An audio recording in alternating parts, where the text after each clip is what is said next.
자, 오늘 그 야고보서 5장 그 7절부터 11절까지의 말씀을 한번 처음부터 읽어봅시다. 우리 7절 말씀만 한번 같이 한번 읽어봅시다. 같이 읽겠습니다. 시작. 그러므로 형제들아 주께서 강림하시기까지 길이 참으라.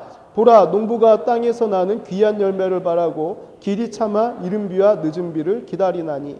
아멘. 자, 우리 성도들에게 그 권면하는 말이 있습니다. 5글자로 뭐라 그럽니까? 길이 참으라는 것입니다. 자, 보통 잘 참는 사람이 좋은 결과를 얻습니다. 자, 오늘 말씀을 보니까 이 주님께서 강림하시기까지 길이 참으라고 합니다. 그러면서 비유를 든 게 바로 이 농부의 비유를 듭니다. 제가 직접 농사는 안 져봐서 잘 모르겠는데 우리 할머니가 이 밭에서 일을 하는 모습을 기억해 보면 저는 이 씨 뿌리고 나서 나중에 열매 맺으면 그냥 따면 되는 줄 알았습니다. 그런데 씨를 뿌리고 나서 매일마다 밭에 나갑니다. 밭에 나가서 맨날 그 잡초 뽑고, 이게 거의 대부분의 일이고, 매일마다 밭에 가서 잡초 뽑고, 나중에 이 밭이 말라가면은 그 양수기 같은 거 경운기에 연결해 가지고 그 막 또랑이에서 물을 퍼다가 막 밭에 뿌리기도 하고, 또 이 때를 따라서 농약도 치고 비료도 뿌리고, 항상 그 열매를 맺기까지 쉼이 없습니다. 자, 그런데 이 농사 짓는 데 있어서 가장 중요한 게 바로 이 물이라는 건데, 오늘 말씀을 보니까 7절 말씀 다시 한 번만 읽어봅시다. 같이 읽겠습니다. 시작. 그러므로 형제들아 주께서 강림하시기까지 길이 참으라. 보라 농부가 땅에서 나는 귀한 열매를 바라고 길이 참아 이른 비와 늦은 비를 기다리나니. 아멘.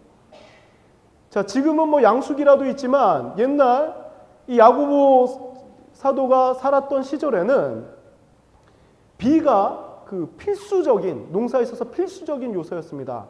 그런데 농부 마음대로 이 비를 끌어서 내릴 수 있는 것도 아니고, 이 비를 갖다가 비가 빨리 와서 빨리 수확할 수 있는 그런 게 아니라, 씨를 뿌리면 농부는 이 비를 기다려야 되는 입장입니다.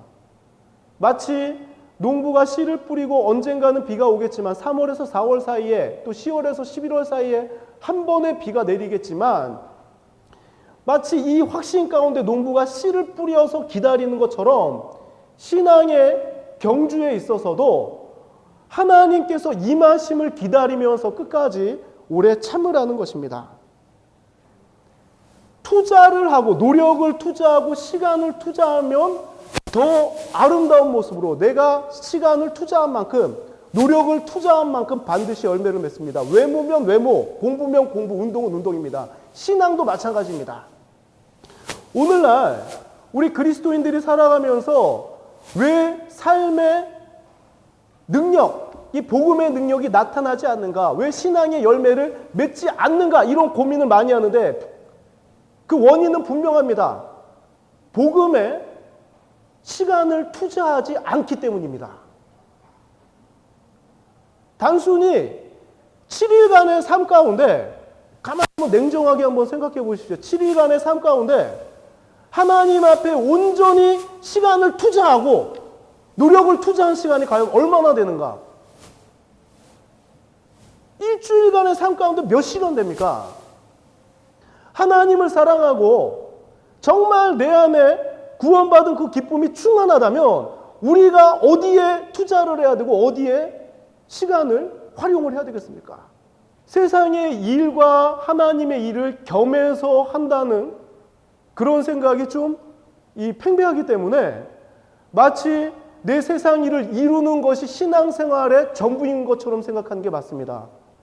이 기준이 하나님께서 주시는 그런 사명에 대한 것도 아니고, 또 예배에 대한 것도 물론 있지만, 대부분의 기도와 대부분 신앙생활하는 것이 무엇이냐면, 나 하나님 이거 되게 해주십시오. 이거 아니면 안 됩니다. 나는 이거 갖다 기도하고 있기 때문에 내 기도 생활은 충만합니다라고 주장을 합니다.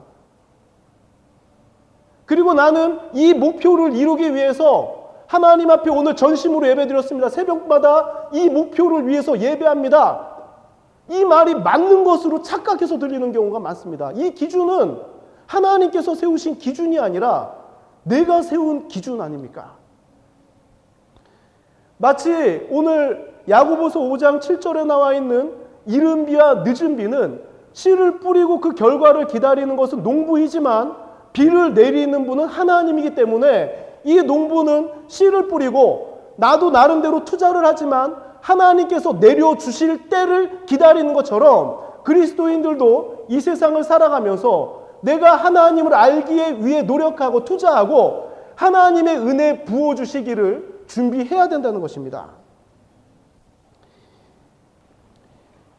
우리는 우리의 목표를 이루기 위해서 그 세상적으로도 많이 참고 지내는 시간이 많습니다. 직장에서 생활할 때도 마찬가지고 뭐 대학생들도 방학하면 얼마나 좋습니까? 방학할 때까지는 기말고사 볼 때까지는 참으면서 공부하는 거 아닙니까? 버틴다는 표현을 쓸 정도로 참으면서 세상적인 일에 투자하는 것이 많습니다. 그만큼 하나님의 일에도 참고 투자하는 우리 세비청년부가 되길 원합니다. 그리고 우리가 살아가는 이 현실 속에서 나만 생각하지 않고 좀 큰 틀을 봤으면 좋겠습니다. 아까 제가 이 한반도 정세에 대해서 잠깐 무기들만 중심으로 잠깐 나열을 했는데 좀 우리 그리스도인들도 세상을 분별하기 위해서라면은 좀 이 세상의 흐름도 어느 정도 알아야지 좀 이렇게 규모 있는 신앙생활을 할 수 있습니다. 그래서 기도할 때 우리 나라를 위해서 그리고 우리 같이 속해 있는 우리 그리스도인들이 앞으로 어떻게 이 나라를 바꿔나가야 할까? 어떻게 기도해야 될까? 내 기도뿐만 아니라 우리가 속한 공동체를 위한 기도도 병행되었으면 좋겠습니다.